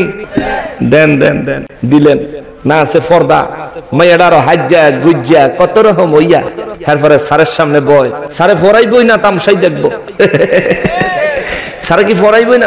মানুষ তো বেটা, মানুষ তো বেচারা, সেও তো মানুষ, সেও তো পুরুষ। নারী পুরুষের মধ্যে আল্লাহ এই পর্দা দিয়া দূরত্ব রাখার জন্য কেন বলছেন? এটা বানাইছে এমন ভাবে, কাছাকাছি হইলে আকর্ষণ করে রে, চুম্বক একটার কাছে আর একটা আনলে এটা ঠিক কিনা বলেন? চুম্বক একটার কাছে, চুম্বকের ধর্মই হইলো ধর, এইটা হেটার ধর, হেটা এটার ধর। ভিডিওর মধ্যে কিছু এমন চুম্বক দেখা যায়, একটা আরেকটারে ধরতে গিয়ে ভাঙ্গা তছনছ হয়ে যায়, তা ধরে রাখে। আকর্ষণ। যেমন চুম্বককে মানুষ তৈরি করেই এভাবে, মানুষের আল্লাহ বানাইছে এমনি, আপনি দিলেন আপনার মাইয়াটার উপযুক্ত মেয়েটারে দিলেন, খোঁজ খবর তো রাখেনই না। কয়েকদিন আগে এই কুমিল্লার তেনাসাদপুরের তেনা অনেক সময় মাহফিল করে গাড়ির মধ্যে ঘুমাইতেছে, মানে রাত বেশি হয়ে গেছে, চোখে ঘুম তবরা লেগে গেছে, তো রেডিওর একটা অনুষ্ঠান লাগাইছি ঢাকার এই যে উত্তরা মাইলস্টোন কলেজের এক মাইয়ার গল্প। মাইয়া টিচারের কাছে পড়তে গেলে মামলা টামলা হয়ে আহা বরবাদ হয়ে গেছে জিন্দেগি। যাক, কিছুক্ষণ শূন্য পরে বন্ধ করেছি, দূর এটা অসভ্য কথাবার্তা। কিন্তু একটা জিনিস চিন্তা করলাম, সমাজটা এইভাবে বরবাদ হয়েছে, মা বাবা যদি সুযোগ না দিত তাইলে সন্তান এত বরবাদ হইতে পারতো না। আপনি ইংরেজির টিচারে বাইতাইলে মাল তারে চিপ রস করে দেয়, স্যার খান খান মাশাআল্লাহ। টিচারে উস্তাদের মেহমানদারি করলেন, এটা আপনার ভালো গুণ। কিন্তু আপনার এই বাচ্চাটারে যদি মসজিদের একটা হুজুর কোরআন শরীফ পড়াইতে হইয়ে আপনি দিহার সামনে কাঠের লাহান শক্ত টুস বিস্কুট এনে দেন, ঠিক কিনা বলেন? কুরাইল দিয়ে ফিরাইও মালুম না। হ্যাঁ, অথচ আপনার উচিত ছিল ঘরের সর্বোত্তম মেহমানদারিটা আলেমকে করবেন। তাইলে আপনার সন্তানটারে দিনদার বানাইবেন কে? আল্লাহ বানায় দিবেন। তাইলে তো রহমত আপনার ঘরে নাজিল হবে। একজন আলেম আসার কারণে আপনার ঘরেও রহমতের ফেরেশতা নাজিল হবে, রহমত নাজিল হইব। আপনি তো রহমতের ভিতরে নাই, আপনি অন্য দিকে যাচ্ছেন। খবরদার এমন হইেন না। আলিমদেরকে মহব্বত করেন, করবেন নি? লাভ নাই ওখানে হক হইয়া। মসজিদের ইমাম সাহেবের বেতন কত? আর আপনি যে চাকরি করেন আপনার বেতন কত? আপনার পরিবার চলতে 30-40-50 হাজার টাকা লাগে, ইমাম সাহেব 5,000 টাকা দিয়ে কেমনে চলে? 6 মাসের ডাবার বাহি, ঠিক না? এগুলো খেয়াল করবেন। আমার যুবক ভাই যারা আছেন, বর্তমান প্রজন্ম আমার যুবক ভাই যারা আছেন, ভবিষ্যতে সমাজের কর্ণধার হবেন আপনারা। আপনাদেরকে অনুরোধ করি আলেমদের দিকে একটু মনোযোগ দিবেন, আলেমদের বেতন টেতন বাড়ানোর ব্যাপারে একটু মনোযোগ দিবেন। আপনারা যুবকরা যদি দাবি করেন যে মসজিদের ইমাম সাহেবের বেতন আরো বাড়ায় দেওয়া হোক, তাহলে কমিটির লোকজন আপনাদের দাবি বিবেচনা করতে বাধ্য, ঠিক কিনা বলেন? কিন্তু আপনারা তো খবর নেন না। এরে ভাই, তুমি দুনিয়ার কত কাজে রং তামাশায় মত্ত থাকো, কিন্তু যেই লোকটা তোমার বাড়ির সামনে অল্প বেতনে সামান্য খায়া বহু কষ্টে ইমামতির দিন চালায়া যাইতেছে, এই লোকটা দিনে 5 ওয়াক্ত নামাজ পড়তেছে, দোয়া করতেছে, তোমার মহল্লাবাসীর জন্য দোয়া করতেছে, তোমার মা বাপ মুরব্বীদের জন্য দোয়া করতেছে, তোমার কিন্তু কোন লাগে নাই, এমনিই করতেছে। তো তোমার তো একটা দায়িত্ব আছে, কিছু দায়িত্ব পালন করবা, আলেমদের দিকে মনোযোগ দিবা। আল্লাহ তাআলা আমাদেরকে তৌফিক দেন, জোরে বলেন আমিন। মসজিদের কমিটি যদি বেতন বাড়াইতে না চায়, তোমরা যুবক পোলাপাইন আছো না, ইয়াং পোলাপাইন, তোমরা এই 20-30 জনের একটা গ্রুপ করে লেবা যে ডেইলি একজনে প্রত্যেক মাসে 100 করে টাকা দিমু। 30 জন হইলে 3000, 50 জন হইলে 5000, 100 জন হইলে 10,000। এই 10,000 টাকা কালেকশন করে নিয়ে ইমাম সাহেবের দিয়াবি। ইমাম সাহেবের রুহের থেকে, তার পরিবারের থেকে, তার পরিবারের লোকজনদের থেকে। মনে রাখবা, ইমাম সাহেবের ছেলে পেলে কখনো বেদিন হয় না, ঠিক কিনা বলেন? ইমাম সাহেবের ছেলে পেলেরা কিন্তু ম্যাক্সিমাম 95, প্রায় 95% ইমাম সাহেবের ছেলে পেলেরা তারা কোনো না কোনো ভাবে দিনদার হয়, কোনো না কোনো ভাবে। কারণ তারা যেই পরিমাণে পয়সা পায়, তোমার মতো ভাই ইউনিভার্সিটিতে পড়ার সুযোগ তারা পায় না। অতএব তাদেরকে দ্বীনি শিক্ষাই তাদেরকে দেওয়া হয়। আর দ্বীনি শিক্ষা বাধ্য হওয়ার কারণে এটাও আল্লাহ পাকের এক নেয়ামত যে দ্বীনি শিক্ষার মূল্য কম, অল্প পয়সায় দ্বীনি শিক্ষা পাওয়া যায়। এই শিক্ষাটা দিবে। অতএব তার পরিবারের পক্ষ থেকে যেই দোয়াটা আসবে, তুমি 100 টাকায় এমন একটা দোয়া পাবা, তোমার গোটা জিন্দেগীর বিশাল বড় বড় মুসিবত আল্লাহ তাআলা দূর করে দিবে। সুবহানাল্লাহ। এই উসিলা আল্লাহ পার করে দিবে। বাবাজিরা রে, আমার প্যারা নবীর উম্মতিরা রে, হযরতে রাবিয়া বসরি রাদিয়াল্লাহু তাআলা আনহার কাছেও এই কলবটা ছিল। এটার পাওয়ার কেমন ছিল দেখেন। হাসান বসরি রাদিয়াল্লাহু উস্তাদ হয়ে ছাত্রীর সাথে কথা বলেন। ছাত্রী পর্দার আড়াল থেকে বলেন, উস্তাদ, আপনার চাইতে শ্রেষ্ঠ হওয়ার আমার কোনো উপায় নাই। হাসান বসরি রাদিয়াল্লাহু তাআলা আনহু, আমরা সবাই একটা কথা জানি, উস্তাদের মায়ের শেষ রাইতে, মানে শেষ সময়, শেষে গিয়ে উস্তাদ খেলা দেখায় যে হ্যাঁ উস্তাদ এমনি হইছি না। হাসান বসরি রাদিয়াল্লাহু তাআলা আনহু কয়, রাবিয়া তুমি কতটুকু কামেল হইছো আমি একটু দেখতাম। রাবিয়া বসরি বলে, উস্তাদ আপনার হুকুম তো আমার মানতে হবে, কিন্তু আমি কি দেখাইতাম আপনারে? হাসান বসরি রাদিয়াল্লাহু তাআলা আনহু বলেন, এই তুমি একটা কাম করো, আয়ো এই আমি পলাই, তুমি আমারে বাইর করো। সুবহানাল্লাহ। ফলাফলি খেলে না ফলাফলি। উস্তাদকে আমি পালাই, তুমি আমার বাইর করো। ভাবে বসে কে উস্তাদ, আমি আপনি ফালাইলে যদি আমার বাইর করার লাগে তাহলে আমিও ফালামু, আপনি বাইর করবেন। সুবহানাল্লাহ। ছাত্রীকে উস্তাদ, তাহলে আমিও ফালামু, আপনি বাইর করবেন। হাসান বসরি রাদিয়াল্লাহু তাআলা আনহু শরীরে যেন একটা জিম দিয়ে উঠলো আর কি। ইয়ারে কয় কি রে, উইও বেলে পালাইবো, আমার বেলে বাইর করে দেওয়া লাগবে। ঠিক আছে দিব, তা ঠিক আছে উস্তাদ, আপনার সম্মানীয় মানুষ, আপনি আগে পালান। হাসান বসরি রাদিয়াল্লাহু তাআলা আনহু পালালেন। এমন ভাবে পালালেন তাজকিরাতুল আউলিয়ার মধ্যে আসলো তিনি একটা মশার রূপ ধারণ করে আল্লাহর আরশ আজিমের এক কোণায় বসে বসে আল্লাহ আল্লাহ আল্লাহ জিকির করছেন। জোরে বলেন আল্লাহু আকবার। এটা হাসান বসরির কলবের পার। ওখান থেকে বাচ্চারা ফলাইলে টুক দেয় না, টুক টুকরু বিছে বের করো। হাসান বসরি রাদিয়াল্লাহু তাআলা আনহু রব্বুল ইজ্জতের আরশ আজিমের কোণা থেকে টুক দিলে, অর্থাৎ আওয়াজ দিলেন, রাবিয়া আমি ফলানি শেষ, তুমি বাইর করো। রাবিয়া বসরি রাদিয়াল্লাহু তাআলা আনহা ওযু করছেন, 2 রাকাত নামাজ পড়ছেন, একটা যায় নামাজ বিছায়া 2 রাকাত নামাজ পড়ে নামাজের হালতে বসে চক্ষু দুইটা বন্ধ করে বলেন আসসালামু আলাইকুম ইয়া উস্তাদজি। আল্লাহ পাকের আরশ আজিমের কোণায় মশার রূপ ধারণ করে যত জিকির করেন আমি রাবিয়া আপনারে চিনছি। হাসান বসরি রাদিয়াল্লাহু তাআলা আনহু রাবিয়া তুমি পায়া গেল আমারে। কে উস্তাদ এই কৃতিত্ব তো আমার না, এই কৃতিত্ব তো আপনার, কারণ আমি তো আপনারই ছাত্রী। সুবহানাল্লাহ। উস্তাদের কেমনে খুশি করার লাগে কিছু ফর্মুলা শিক্ষা যাও। এমন কিছু কথা আছে যেটা উস্তাদের মন থেকে দোয়া বের করে দেয়। সুবহানাল্লাহ। হাসান বসরি রাদিয়াল্লাহু তাআলা আনহু কয় ঠিক আছে রাবিয়া তাইলে এবার তুমিও তো পালাইতে চাইছিলা, তাইলে তুমি পালাও। রাবিয়া বসরি রাদিয়াল্লাহু তাআলা আনহা পালালেন। তিনি পালায়া সিগন্যাল দিলেন উস্তাদ পালানো শেষ, আমারে খোঁজেন। হাসান বসরি রাদিয়াল্লাহু তাআলা আনহু নিজের কওলে বলেছেন, নিজের জবানে বলেছেন আরশ কুরসি লৌহ কলম চন্দ্র সূর্য আসমানে মানুষের আমলনামার খাতা কলম সিদরাতুল মুনতাহা 7 আসমান জান্নাত জাহান্নাম আল্লাহ পাকের 7 জমিন तमाम सृष्टि जगत खुदे खुदे कोनो জায়গায় রাবিয়া বসরি রে পাইলাম না। হাসান বসরি রাদিয়াল্লাহু তাআলা রাবিয়া গো তোমারে তো খুঁজা পাই না। রাবিয়া বসরি রাদিয়াল্লাহু আওয়াজ করেন না। হাসান বসরি রাদিয়াল্লাহু বলেন রাবিয়া তুমি বের হয়ে আসো। রাবিয়া বসরি বের হয়ে আইসা সালাম দিলেন লাব্বাইক ইয়া উস্তাদজি আসসালামু আলাইকুম। জোরে বলেন আল্লাহু আকবার। হাসান বসরি রাদিয়াল্লাহু তাআলা রাবিয়া আইসনি লাব্বাইক ইয়া উস্তাদ এসে গেছি। কই গেছলা? উস্তাদজি পলাইতাম। সুবহানাল্লাহ। আর আমি তো জানি তুমি পলাইতে গেছো, কিন্তু পালাইলা কই? উস্তাদ আপনি যেরকম এই একটা মাখলুকাতের রূপ ধারণ করে আল্লাহর আরশ আজিমের কোনায় গিয়া পালাইছেন, আমি হেরম পালাই নাই, আমি একটু বুদ্ধি করে পালাইছি। সুবহানাল্লাহ। কোন মহিলা মানুষের উপস্থিত বুদ্ধি একটু বেশি না? কতক্ষণ বেশি না? একটু উপস্থিত বুদ্ধি বেশি। আমি একটু বুদ্ধি করে পালাইছি। কেমনে পালাইছো? রাবিয়া বলো। হুজুর আমার শরীরে আল্লাহ যে 10টা লতিফা দিবেন, 10টা লতিফার মধ্যে 4টা লতিফা যেটা দেখা যায় না, আব খাক আতশ বাদ, আগুন পানি নূর বাতাস। আমার দেহের 4টা ভাগ কইরা আগুনের অংশ আগুনের সাথে, পানির অংশ পানির সাথে, বাতাসের অংশ বাতাসের সাথে, নূরের অংশ নূরের সাথে মিলাইয়া দিছি। আল্লাহু আকবার। হুজুর আপনি আমারে এক জায়গা বিশ্রাইলে পাইবেন করতে, আমি তো 4 জায়গাতে ছিলাম। সুবহানাল্লাহ। কর এটা হইলো মানুষের পাওয়ার। এটা হইলো মানুষের আমার আল্লাহ যে 10টা লতিফা দিবেন, 10টা পাওয়ার হাউস দিবেন। ওই 10 পাওয়ার হাউসের মধ্যে এক একটা পাওয়ার হাউসের পাওয়ার। মুসলমানেরা রে, আমার প্যারা নবীর উম্মতেরা রে, মহান রব্বুল আলামিন কালামে হাকিমের মধ্যে দুনিয়ার মানুষদেরকে বারবার বলেছেন দুনিয়াবাসীরা রে, মরণ অনিবার্য, মরাই লাগবে। কবর অনিবার্য, কবরে জিন্দেগি যাপন করাই লাগবে। হাসর অনিবার্য, হাসরে হাজির হওয়াই লাগবে। দুনিয়ায় যদি কোনো দুর্ঘটনায় মৃত্যু হওয়ার পরে তোমার কবর নসিব নাও হয়, হাসরের ময়দানে কিন্তু দাঁড়ানোই লাগবে। দুনিয়ার মানুষ তোমার লাশের খবর না পাইলেও আমি রব্বুল ইজ্জত কিন্তু জানি তুমি কই আছো। তোমাকে সেখান থেকে কবরে সুয়ালে জবাবের সম্মুখীন করা হবে। অতএব কেউ যদি খুন কইরা লাই, তবু আপনার ইমানের সহিত খুন হইতে হইব। মইরা গেলে ইমানের সহিত মরতে হবে। দুনিয়ায় জিন্দেগি যাপন করলে ইমানের উপর জিন্দেগি যাপন করতে হবে।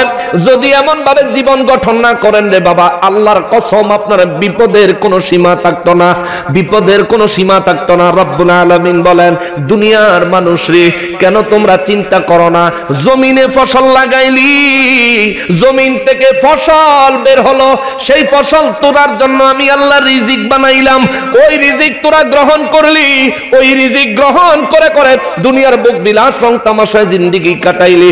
অথচ সকালের নাস্তা খাইলি, তোর লজ্জা করলো না? ফজরের নামাজে আইলি না? দুপুরে খাবার খাইলি, তোর লজ্জা করলো না? জোহরের নামাজটা পড়লি না? বিকালের নাস্তা খাইলি, তোর লজ্জা করলো না? তুই আসর আর মাগরিবের নামাজ পড়লি না? রাতের খানা খাই বিছানায় আরামে ঘুমাইতে চলে গেলি, তোর লজ্জা করলো না? তুই এশার নামাজ পড়লি না? এ তোরে হায়াত দিছে কে? আরে তোমারে এই দুনিয়ায় সুস্থ রাখছে কে? এই দুনিয়ায় এই জমিনের মালিক কে? ও মুসলমান, আমাদের দেহের মালিক কে? আমাদের রূহের মালিক কে? আমরা যে ঘুমাই, আমাদের ঘুমের মালিক কে? যে রিজিক খাইলাম, এই রিজিকের মালিক কে? আরে জোরে বলো কে? এই রিজিকের মালিক আমার আল্লাহ। আল্লাহর কুদরতের কদমে সিজদা দেওয়ার জন্য দিনে 5 ওয়াক্ত নামাজে 10 বার মুয়াজ্জিনকে দিয়া আল্লাহ ডাকছে, হাইয়া আলাস সালাহ, নামাজের জন্য আসো। প্রতি ওয়াক্ত নামাজে 2 বার করে আল্লাহ ডাকছেন, হাইয়া আলাস সালাহ, হাইয়া আলাস সালাহ, নামাজের জন্য আসো, নামাজের জন্য আসো। 2 বার করে প্রতি ওয়াক্ত নামাজে, 5 ওয়াক্ত নামাজে 10 বার আল্লাহ ডেকেছে। আল্লাহর ডাকে সাড়া না দিয়া আল্লাহর রিজিক খাইলেন, আল্লাহর ডাকে সাড়া না দিয়া আল্লাহর দেওয়া অক্সিজেন থেকে অক্সিজেন নিলেন। লজ্জা করলো না? একটু লজ্জা করলো না? সন্তান যদি বাবার কথা না শুনে, বাবা ঘর থেকে বের করে দেয়, তাহলে আপনি আল্লাহর কথা শুনছেন না, আল্লাহর দুনিয়া থেকে বের হয়ে যান। সন্তান যদি বাবার কথা না শুনে, বাবা খানা বন্ধ করে দেয়, আপনি যদি আল্লাহর কথা না শোনেন, আল্লাহর রিজিক খাবেন না। সন্তান যদি মা বাবার কথা না শোনে, মা বাবা সন্তানের ঈদের কাপড় কিনা অনেক সময় বন্ধ করে দেয় শাসন করার জন্য। এক ঈদে বন্ধ করে আরেক ঈদে ডবল দিয়ে দেয়, করে না? কিন্তু শাসনের সময় শাসন করার জন্য ঈদের সময় আপনার অনেক সময় কাপড় কেনা বন্ধ হয়ে যায়। কিন্তু আল্লাহর জমিনে আপনি বসবাস করতেছেন, নিঃশ্বাস নিচ্ছেন, অক্সিজেন। 1 সপ্তাহ হাসপাতালে অক্সিজেন নিলে কত লাখ টাকা লাগে খবর লয়েন। মাগনা মাগনা অক্সিজেন নিতেছেন, মাগনা মাগনা খানা খাইতেছেন, অথচ আল্লাহর ইবাদত করেন না। আপনার কত বড় দুঃসাহস! করতে আইছে এত বড় দুঃসাহস কোত্থেকে হলো আপনার? কিভাবে হইল? মানুষ চিন্তা করেন, ভাবেন। রব্বুল আলামিন বলেন, লাউ নাশাউ লাজআলনাহু হুতামা ফাযালতুম তাফাক্কাহুন।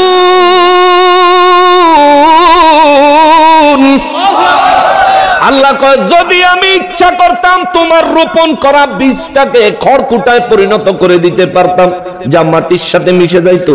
যদি এমন করতাম, জমিতে যদি ফসল না দিতাম, তাইলে তুমি অবাক হইতা, আফসোস করতা, আর তোমরা বলতাম ইন্না লামুগরামুন, হায় হায় আমাদের তো বড় ক্ষতি হয়ে গেল, নিশ্চয় আমরা বরবাদ হয়ে গেলাম, একেবারে শেষ হয়ে গেলাম, একেবারে শেষ হয়ে গেলাম। আল্লাহু আকবার! আল্লাহ কয়, তুমি বলতে একেবারে শেষ হয়ে গেলাম। ঋণ কইরা বীজ কিনছি, ওই বীজে ফসল হইব, ফসল কিছু বিক্রি কইরা ঋণ দিব, ফসলই হইল না, আমি তো শেষ হয়ে গেলাম।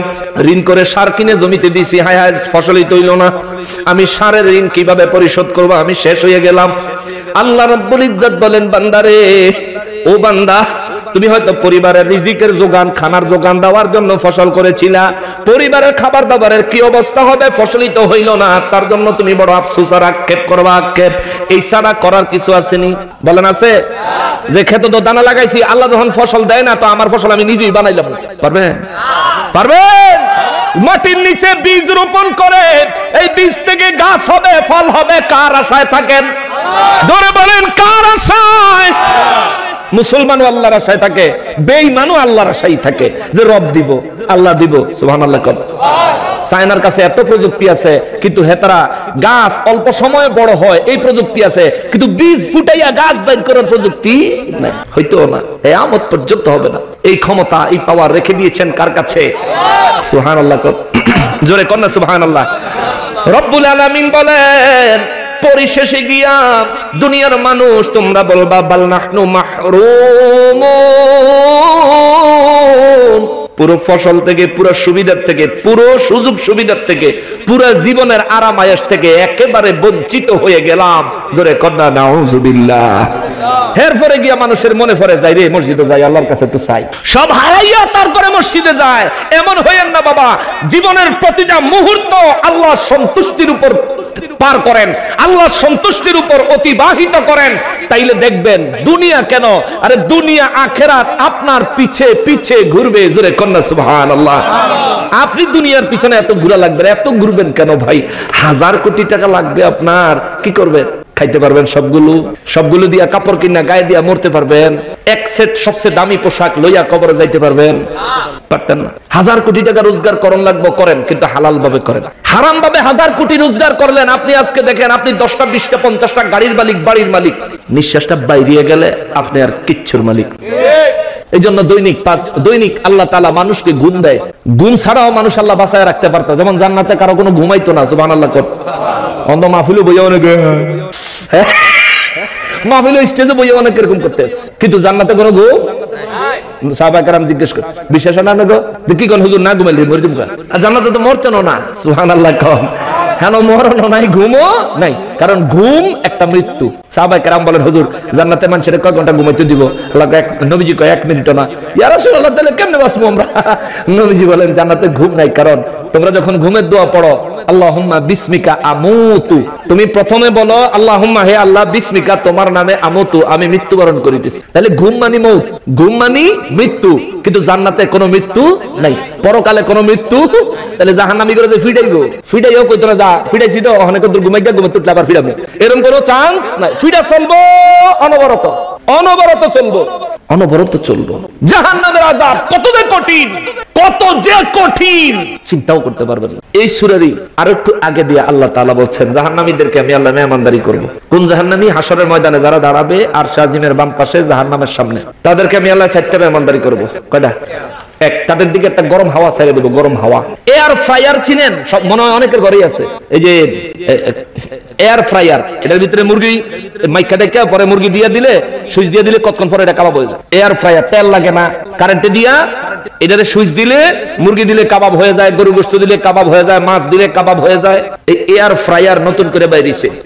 এয়ার ফ্রায়ার এটা হলো বাতাসের দ্বারা ভাজি করা আর কি, বাতাসের দ্বারা। এয়ার মানে হাওয়া, বাতাস, ফ্রাই মানে ভাজি করা আর কি, ভাজি। এয়ার ফ্রায়ার বাতাসের দ্বারা ভাজি করে। এই বাতাস দিয়ে যখন ভাজি করে তখন আর এটার ভিতরে তেল লাগে না, বেশিক্ষণ সময় লাগে না, 5-7-10 মিনিটের মধ্যেই কিন্তু একটা মুরগি একদম ভালোভাবে কাবাব হয়ে যায়, তেলও লাগে না, বরং মুরগির ভিতরে তেল বাইরে আরো ভিতরে নিচে পড়ে থাকে। বড় বড় রেস্টুরেন্ট আছে, অনেকের বাড়িতেও আছে, অনেক দাম। এটা ওই ব্লেন্ডার মেশিনের মতো, এটা অনেক দাম। ডরের মতো টান দিয়ে বাইরে করে মুরগিটা দিয়ে ঢুকাই দিয়ে সুইচ দিলেই মুরগি সুইচ দেওয়ান, গরু সুইচ দেওয়ান, চিংড়ি মাছের, আবার মাছের ছবি টবি দেওয়া আছে, বাংলাদেশে বিক্রি করে, বাংলাদেশে অ্যাভেলেবেল পাওয়া যায়। এয়ার ফ্রায়ার কেন বললাম? আল্লাহ আর শাহজিমের বাম পাশে যাদেরকে জাহান্নামের সামনে দাঁড় করাবে, এদের জন্য একটা গরম হাওয়া ছাড়বে। প্রথম গরম হাওয়া কতটা ডেঞ্জারাস হতে পারে, কতটা বিপজ্জনক হতে পারে, এটা বোঝানোর জন্য বললাম। বাতাসের থেকে একটা মুরগিকে, একটা জীবন্ত মুরগি জবাই করে, একটা মুরগি, কাঁচা মুরগি রাখলে 10 মিনিটের ভিতরে কাবাব হয়ে যায়। আর আল্লাহ সেদিন একটা গরম হাওয়া ছাড়বে, যেটা জাহান্নামের গরম হাওয়া। ওই গরম হাওয়াতে আপনার পা থেকে মাথা পর্যন্ত কাবাব হইতে 1 মুহূর্ত লাগতো না। জোরে কোন আল্লাহু আকবার। দুনিয়ায় মানুষ পুড়ে গেলে মরে যায়, কিন্তু হাসরের ময়দানে পুড়বেন। মরণ যেই জায়গা থেকে মরণ লাগবে, এই জায়গাতে নিজের জীবনটা সুন্দর করে তৈরি করেন, আখিরাতের জন্য তৈরি করেন। জমিনের নিচে বীজ লাগাইয়া বীজ বরবাদ হয়ে গেলে মাথায় হাত দিয়া হায় হায় করলে কোনো ফায়দা হবে না। জমিনে বীজ লাগানোর আগেই চিন্তা করে লাগান যে বীজ কেমনে লাগামো, কোনটা লাগামো, কোন প্রসেসিং এ লাগাইলে পরে জমিনের নিচের বীজ ভালো ফসল দিবে। আপনিও নিজের জীবনে বীজ লাগান, আখিরাতে নাজাত পাওয়ার বীজ লাগান। আখিরাতে নিজেকে নাজাত পাওয়ার, নাজাত প্রাপ্তদের দলের সঙ্গে, নাজাত প্রাপ্তদের সঙ্গে আর শাহজিমের ডান পাশে নিজেকে দাঁড় করানোর মতো জিন্দেগি তৈরি করেন। নইলে বাবা উপায় নাই, বিশ্বাস করেন, কোনো উপায় নাই।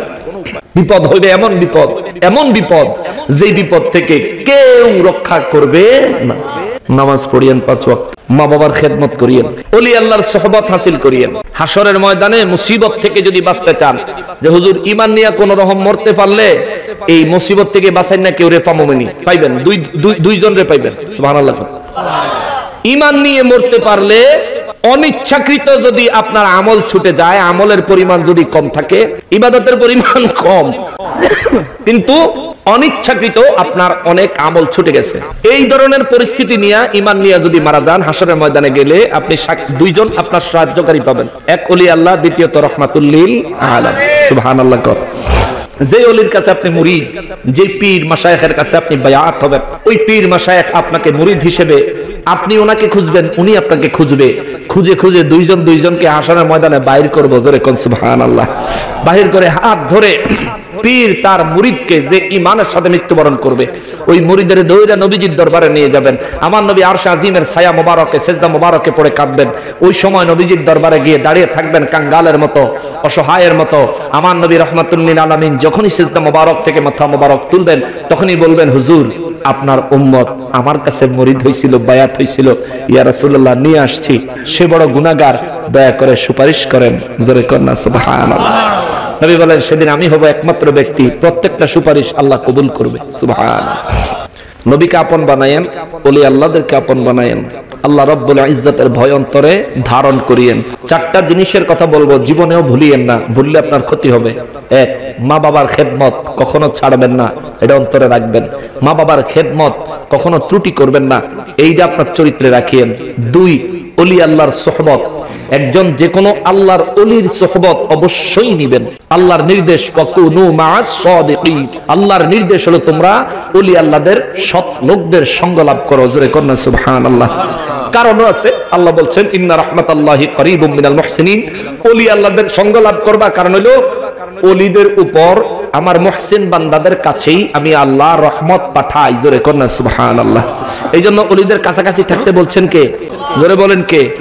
বলবেন হুজুর ওলিগো কাছাকাছি থাকলে লাভ হবে কি? একটা বাস্তব প্রমাণ দেখায় দেয়। কেমন?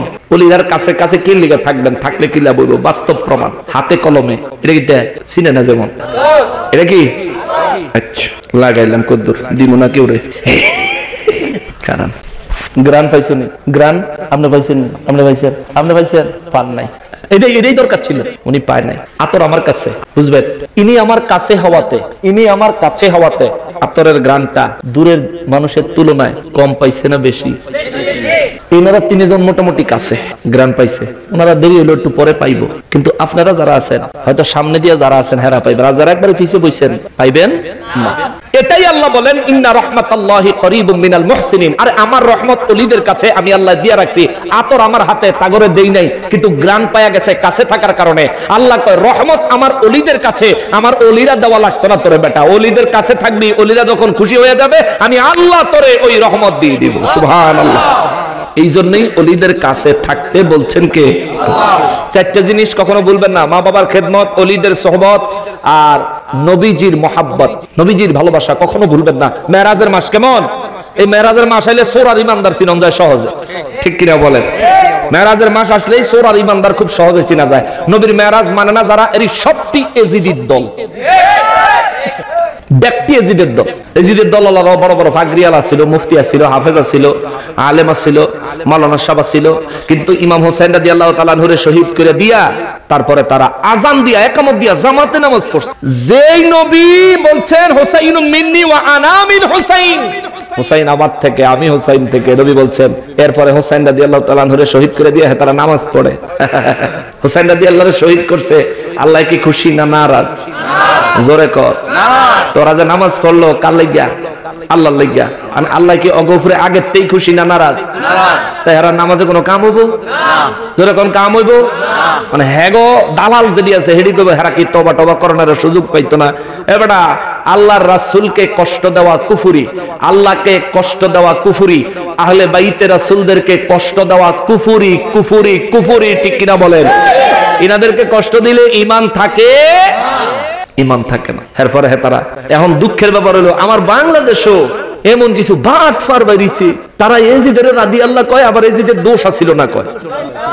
দালালের ঘরে দালাল, আরে দালালের একটা ক্লাস আছে, তোর তো ক্লাস সারা দালাল রে, ঠিক না বলেন?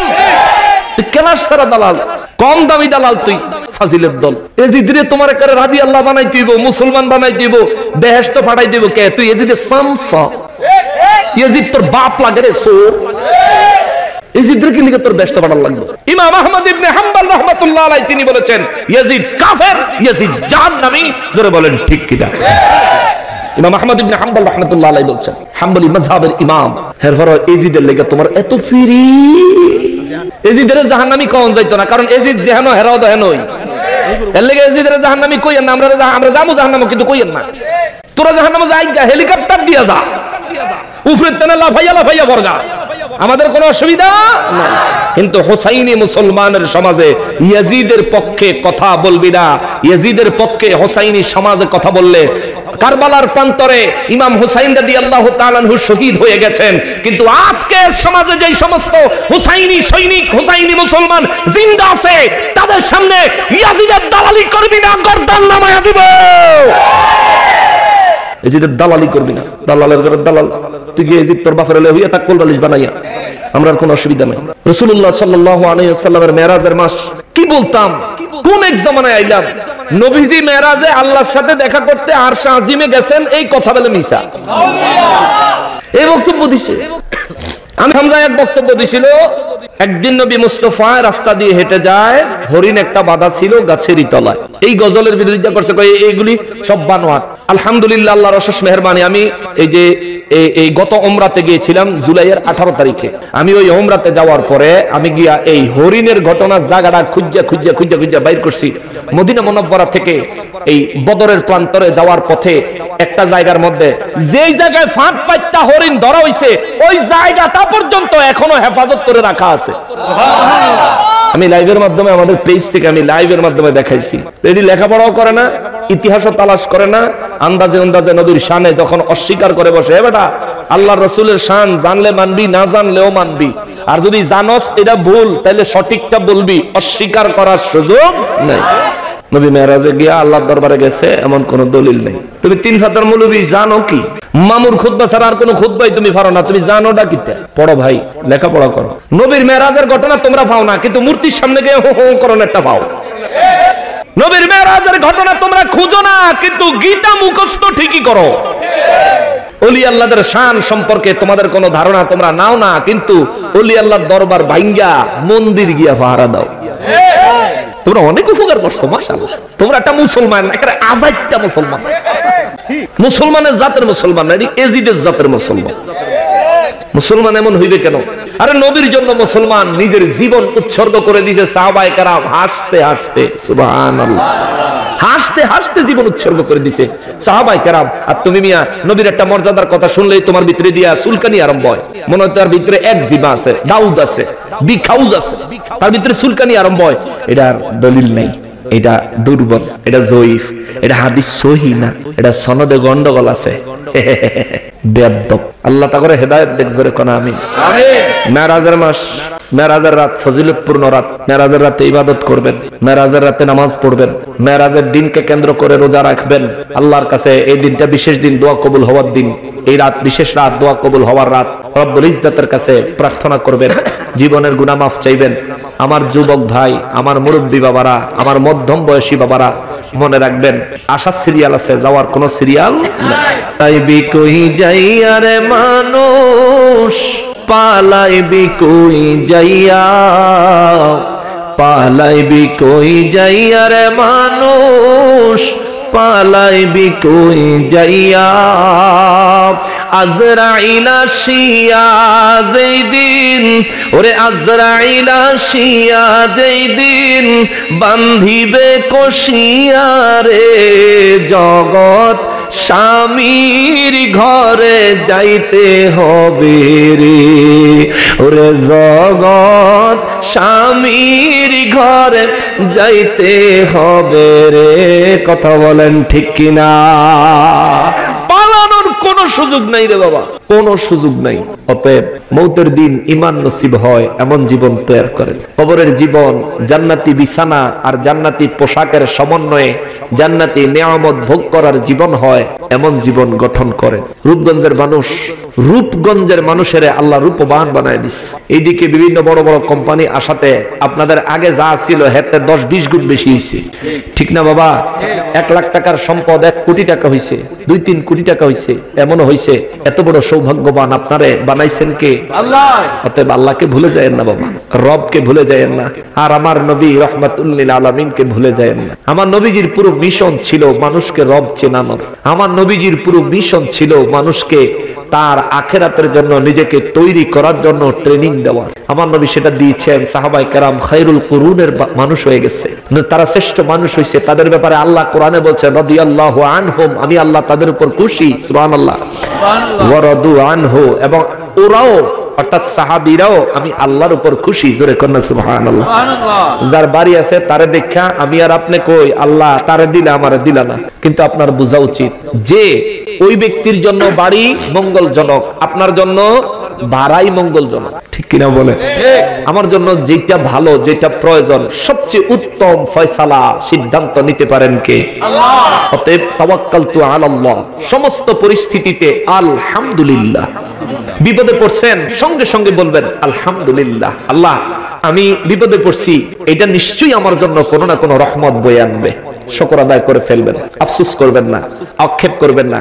যা হারাবেন তা নিয়ে কখনো আফসোস করবেন না, যা রয়েছে তা সুন্দরভাবে ব্যবহার করার, গঠন করার জন্য চিন্তা করেন, এইভাবে জীবন তৈরি করেন। ওয়া মা আলাইনা ইল্লাল বালাগ। আসুন আমরা নবীজিকে দাঁড়ায় সালাম দেই, ইয়া নবী।